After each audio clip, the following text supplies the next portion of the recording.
Bismillahirrahmanirrahim. Wa hadzal ma'ul ladzi huwa ma'ul ghaib.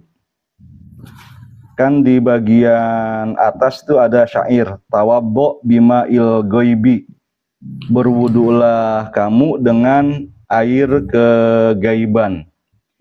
Nah, di sini dijelasin tuh, wa hadzal ma'ul ladzi huwa ma'ul ghaib.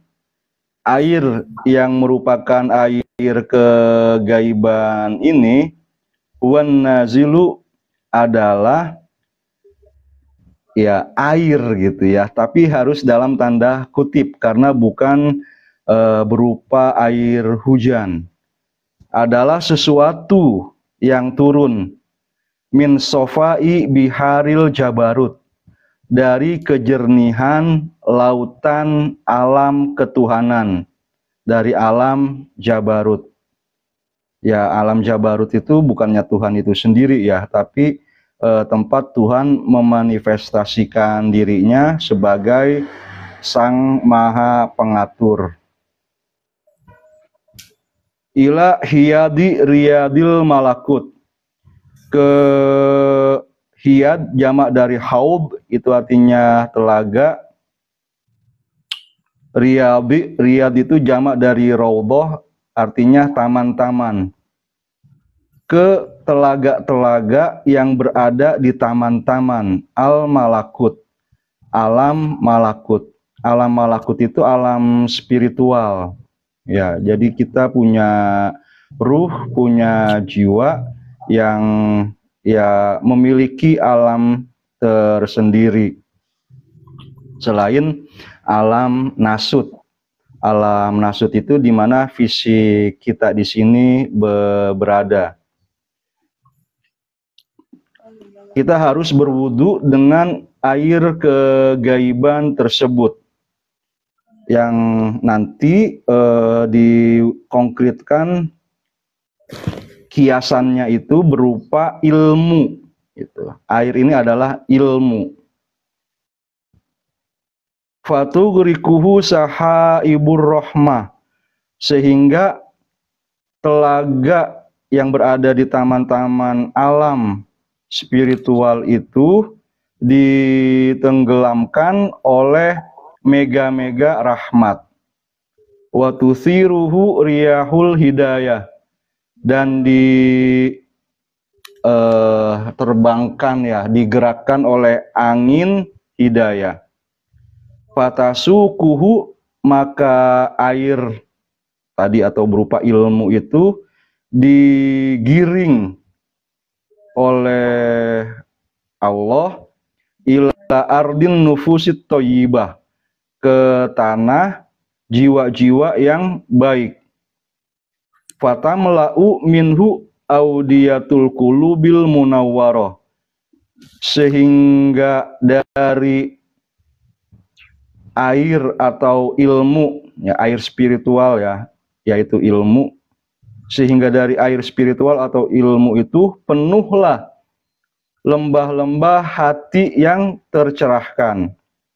Wa kholjanul arwahil mutahharah. Kholjan apa ini artinya? Kholaja ya keluju. Apa namanya? Ya seperti salah satunya mungkin bisikan ya. Tapi mungkin ini sama dengan audiyah juga gitu, sebanding dengan itu. Dari ruh-ruh yang disucikan. Wa ilaihi, dan kepada makna ini al-isyarah, ada isyarat biqaulihi ta'ala, dari firman Allah, anzala minas sama'i ma'a. Kita biasa menerjemahkan ayat ini bahwa Allah lah yang menurunkan air hujan dari langit. Tapi makna yang di paragraf di atas tadi itulah menurut kaum sufi makna dari ayat ini. Fasalat audiyatun, maka air itu mengalir di wadi-wadi, di lembah-lembah, biqadariha, sesuai dengan kadarnya.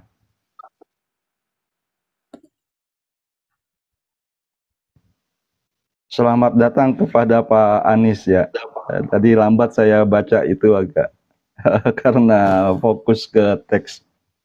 Fasalat audiyatum biqadariha, maka air hujan itu mengalir ke lembah-lembah sesuai dengan kadar atau kemampuan daya tampung dari masing-masing lembah. Tapi dalam pengertian sufi seperti ada di paragraf yang di atas itu, berarti yang turun ini adalah ilmu dari alam jabarut ke alam malakut. Yang lantas dari alam malakut itu ke jiwa manusia yang suci dan tercerahkan. Fahtamala sailu zabadar robia. Lalu arus dari air itu akan membawa juga buih yang mengambang. Nah, di sini Ibnu Ajibah mengatakan syabbahal haqqu, Allah Subhanahu wa taala mengiaskan al ilman nafi, ilmu yang bermanfaat, bil matorin nazili minas sama, dengan air yang turun dari langit. Fakama annal maporo, sebagaimana hujan, tagmuru minhul audiyata wal ghodron, memenuhi wadi-wadi dan godron ini mungkin ya sinonimnya wadi juga. Fatajri minhul uyunu wal anhar, dan mengalirlah dari air hujan itu mata air dan sungai-sungai. Kullun ala qadri sa'atihi wa kibrihi, masing-masing sesuai dengan kadar luas dan besarnya. Kadzalikal ilmun nafi, begitu juga dengan ilmu yang bermanfaat. Nazala min sama'i alamil ghaibi, dia turun dari langit alam kegaiban, ila ardi alamis syahadah, ke tanah alam nyata. Kita tentu saja percaya dengan metode empiris, eksperimentalis seperti yang dikembangkan oleh umat manusia pada abad modern ya. Misalnya katakanlah sejak Renaissance Eropa, masa revolusi industri juga sampai zaman sekarang. Atau kita sebagai pengkaji khazanah Islam percaya bahwa metode tersebut sudah dikembangkan juga oleh para filsuf muslim, Ibnu Sina, kemudian Ar-Razi, atau sebelumnya bahkan Al-Farabi sudah mengembangkan hal ini. Terus dikembangkan juga pada dunia Islam yang bahkan memperoleh kemajuan pada saat Eropa berada pada masa kegelapan. Tapi jika misalnya pada kondisi yang terakhir ini ada semacam pemisahan dari metode empiris yang mengembangkan sains, melahirkan teknologi dan mesin-mesin, pemisahan semua itu dari alam spiritual, kita misalnya berusaha mengembangkan sains teknologi, permesinan dan sebagainya dengan tidak menanggalkan spiritualitas ini. Misalnya kita mengenal ya, bapak kimianya umat Islam, Jabir bin Hayyan, itu ya, Al-Geber katanya di dunia Latin namanya seperti itu. Beliau adalah santri juga ya, santri dari Ja'far As-Shadiq yang belajar ilmu-ilmu keagamaan, yang juga lantas dari situ dia mendapatkan inspirasi dan bimbingan untuk mengembangkan ilmu kimia. Nah, jadi spiritualitas dan metode empiris ini bukan dua hal yang kudu kita pertentangkan. Walaupun mungkin di sini ya maknanya adalah al ilmun nafi nazala min sama'i alamil ghaibi ila ardi alami syahadah. Pengertian pertamanya adalah ya ilmu spiritual, itu ilmu keagamaan. Tapi saya lebih cenderung memaknakannya lebih luas seperti tadi. Fasalat bihi audiyatul qulub, sehingga dengannya wadi-wadi atau lembah-lembah hati itu teraliri. Kullun ala qadri taqatihi, masing-masing sesuai dengan kadar kemampuannya. Wa hasbas tidadihi, dan sesuai dengan kesiapannya. Wa kama annal matoro, dan sebagaimana hujan, yutohirul ardo minnal ausah, membersihkan bumi dari berbagai kotoran, pencemaran, ausah itu. Wa huwa makna qaulihi ta'ala, dan itulah pengertian dari firman Allah, fahtamala sailu zabadar robiya, maka air itu membawa buih yang mengambang. Air itu juga membersihkan itu. Ai murtafian ala wajhilma, yaitu buih yang mengapung di permukaan air. Kadzalikal ilmun nafi, begitu juga ilmu yang bermanfaat. Yutohirun nufusa minal adnas, dia menyucikan hati dari berbagai kotoran. Wal quluba minal agyar, membersihkan hati dari segala sesuatu yang lain, dari goir. Agyar, dari sesuatu selain Allah. Wal alwaha minal akdar, menyucikan hati dari kadar. Kadar itu jelaga. Kalau kita habis masak ada sisa hitamnya gitu. Kalau kita manasin mobil misalnya kemudian ada kotor, bakal ada emisi yang menghitamkan misalnya tembok di garasi rumah kita. Wal asroro min lausil anwar, dan membersihkan sir, yaitu lubuk hati kita, dari kotoran cahaya. Wahazal ma huwallazi asyara ilaihi biqaulihi, air inilah yang diisyaratkan oleh syair yang minggu lalu kita baca.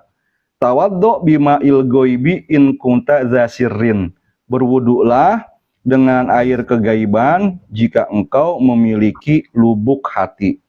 Ai kunta sohiba sirrin. Wa syuhudul wahdati wa nafyul kasroti. Kita lihat lagi syair yang ada di atas. Ada kata syuhud.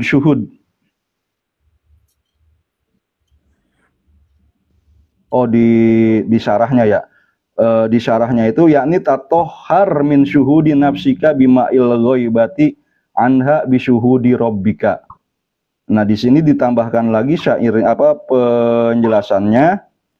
Wa syuhudu, yang dimaksud dengan penyaksian di sini adalah kita menyaksikan kesatuan Allah satu, bahwa ilmu pengetahuan itu juga sebenarnya satu, tapi masing-masing lantas mengaktual sesuai dengan pendekatan atau objek kajian atau ya tujuan risetnya. Tidak bisa lantas kita jadi memisahkan kayak ilmu umum dengan ilmu agama, ilmu saintifik IPA dengan IPS. Ya, menjadi ilmu humaniora dan IPS karena memang objek yang dikajinya misalnya adalah manusia yang katakanlah variabelnya lebih banyak, tapi itu juga manifestasi dari kesatuan Allah. Kita mencari relasi satu ilmu dengan ilmu yang lain sehingga kita menemukan kesatuan.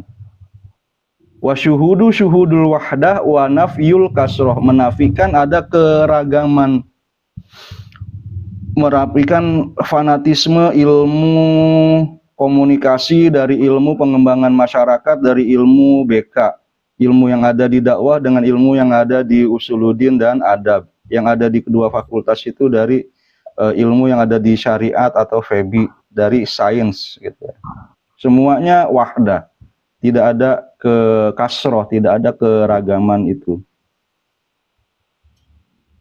Au syuhudul uzmati bil uzmah, atau menyaksikan keagungan dengan keagungan.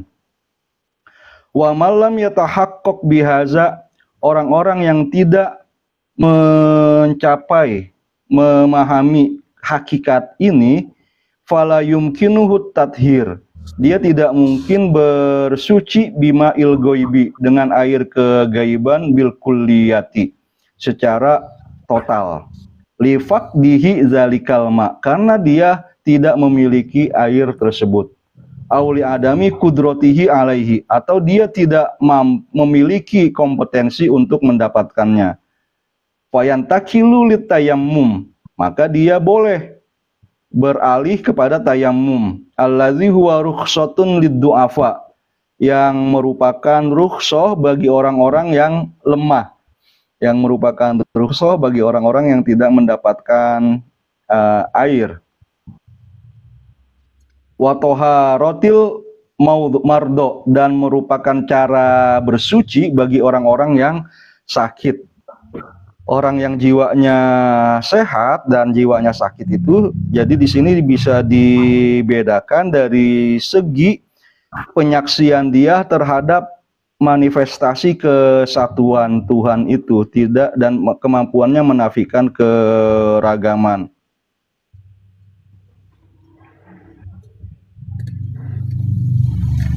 Kalau kita memaknai ayat tadi, selalu air anzalamaan gitu. Anzala minas sama imaan, itu mesti air hujan saja, tidak bisa berupa air yang mengalir ke lembah jiwa manusia. Juga mungkin kita termasuk jiwa yang sakit di sini. Wa ila zalika asyara biqaulihi, itulah yang diisyaratkan oleh syair di atas. Wa illa fatayammam bisoidi au bisokhri, kalau tidak memperoleh air itu maka bertayamumlah dengan debu atau batu. Maksudnya wa illam takdir ala toharotil asliyah, jika engkau tidak mampu bersuci, menyucikan jiwamu dengan toharoh yang sejati tadi, wahiyal ghaibatu anis siwa, yaitu kita menggaibkan diri kita dari segala sesuatu selain Allah. Lima rodi kolbika, karena hati kita itu masih sakit, masih senang terikat dengan hal-hal yang duniawi. Ma'adami sidkika, dengan kepercayaanmu yang tipis gitu terhadap alam spiritual, alam kuasa Allah. Fantakil litoharotil far'iyah, maka beralihlah kamu menuju toharoh yang sekunder. Toharoh yang asliyah, yang primernya tadi seperti itu. Toharoh yang sekunder adalah al-ibadah az-zohiriyah, melakukan ibadah-ibadah secara zohir. Kerjakan terus ya syariatnya, sholat, puasa, haji, tanpa pemahaman makna spiritualitasnya. Autakul, atau syair di atas juga, atau makna di atas bisa kita ungkapkan dengan redaksi lain, yaitu wa illam takdir ala toharotil hakikiyah, jika engkau tidak mampu melaksanakan toharoh yang hakiki, allati hiya toharotul batiniyah, yaitu toharoh batin.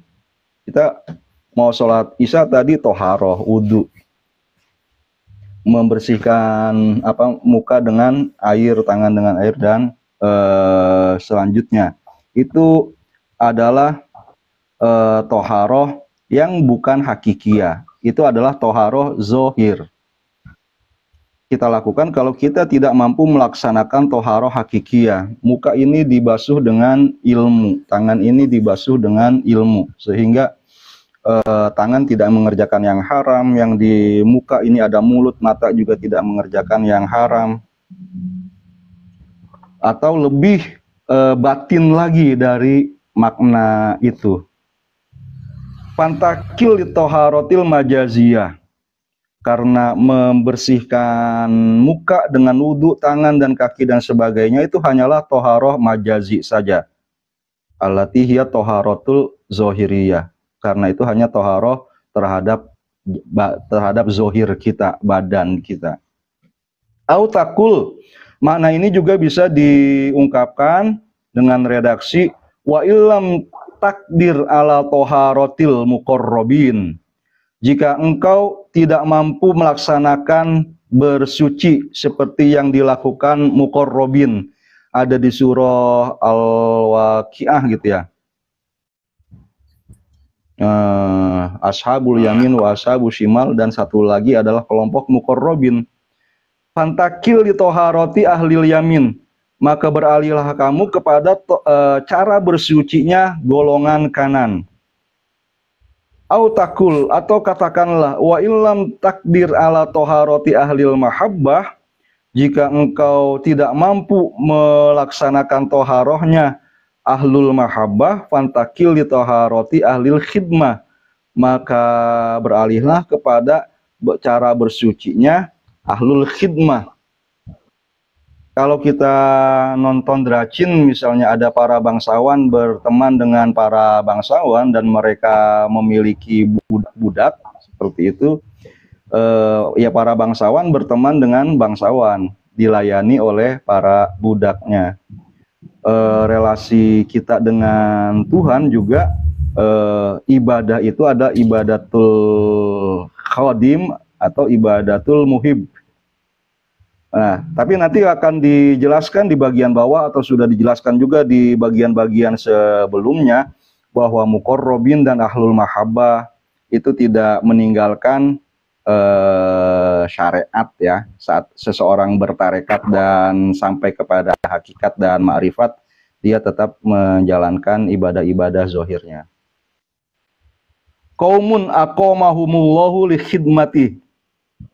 Ada kaum yang diatur oleh Allah Subhanahu wa taala untuk berkhidmat kepadanya.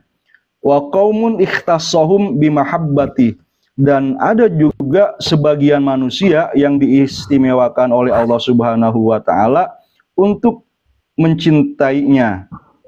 Di sini disitir ayat Al-Qur'an, kullan numiddu haula wa haula min ata'i rabbika wa ma kana ata'u rabbika mahzura. Kullan, tiap-tiap golongan, numiddu haula'i wa haula, baik golongan itu merupakan golongan yang menginginkan dunia maupun yang menginginkan akhirat, masing-masing kami berikan anugerah dari atau robika, dari anugerah Tuhanmu, dari kemurahan Tuhanmu. Wa ma kana atau robika mahzuro, dan kemurahan Tuhanmu itu tidak dapat dihalangi. Surah Al-Isra ayat 20.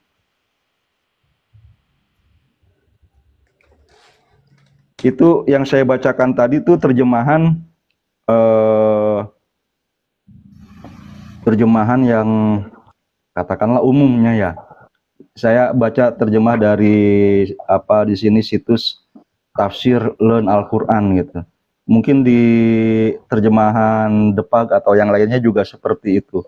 Kullan itu masing-masing golongan itu dipolarisasi ya, dibagi menjadi golongan yang menginginkan dunia dengan golongan yang menginginkan akhirat. Tapi paragraf di atas itu yang kita baca, ini membaginya di antara sesama orang yang menginginkan akhirat. Ada yang menginginkan akhirat tapi dia masuk ahlul khidmah, hanya pelaksana ibadah-ibadah zohir tanpa menangkap makna-makna spiritualnya. Dan ada yang melaksanakan ibadah dalam kelompok ahlul muhibbin atau al-muqarrabin. Mereka dengan cinta bisa mendapatkan tadi siraman ilmu dari alam malakut. Fatoharatu ahlil mahabbah al-fikratu wan nazroh. Cara bersucinya para pencinta Allah adalah dengan tafakur dan merenung, al-fikrah wan nazroh. Wa toharatu ahlil khidmah bil mujahadati wal mukabadah.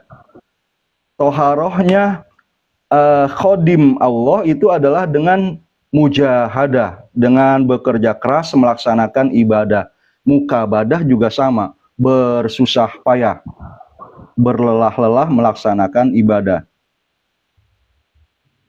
Mukabadah baina ibadatin zohirotin, dia apa dalam rentang dia mengerjakan ibadah zohir, kasolatin wa siyamin wa zikrin wa tilawatin wa ta'limin wa ghairi zalik, seperti dia mengerjakan sholat, puasa, zikir, membaca Al-Quran, mengajar, dan yang lain-lainnya.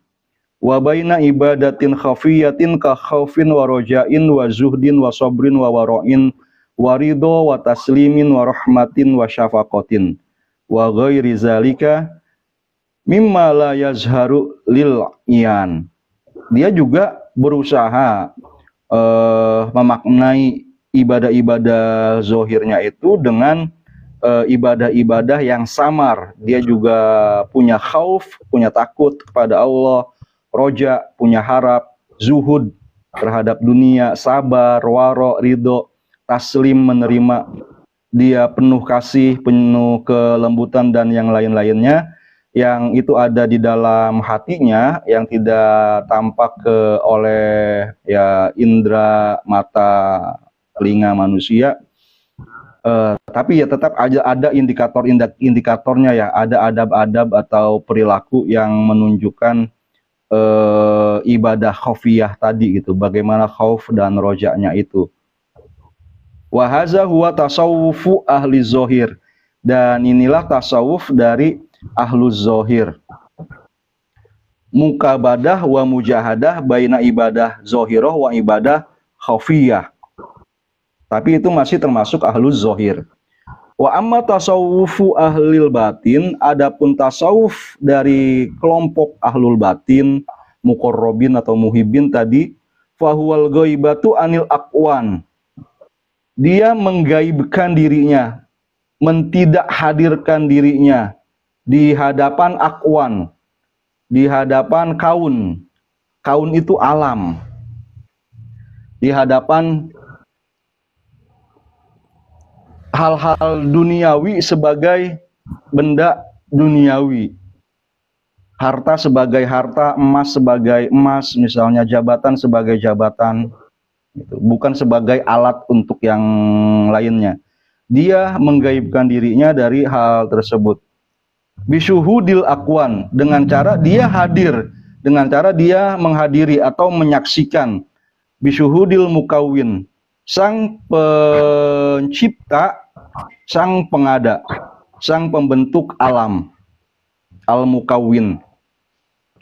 Awil ghaibati anil khalqi, atau dia gaib, tidak hadir, hilang dari makhluk, bisyuhudil malikil haqi, karena dia dia tidak menyaksikan, tidak menghargai, tidak mempertimbangkan, tidak menghitung-hitung, tidak lagi dipengaruhi, semacam itu kayaknya maknanya bisyuhud, karena dia hanya menyaksikan, mempertimbangkan, menganggap penting al-malik al-haq, Tuhan Raja yang Maha Benar.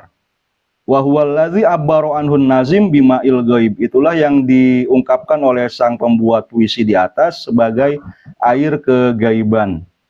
Fa kullu man lam yudrik tasawufa ahlil batin fa huwa min ahli tayammum.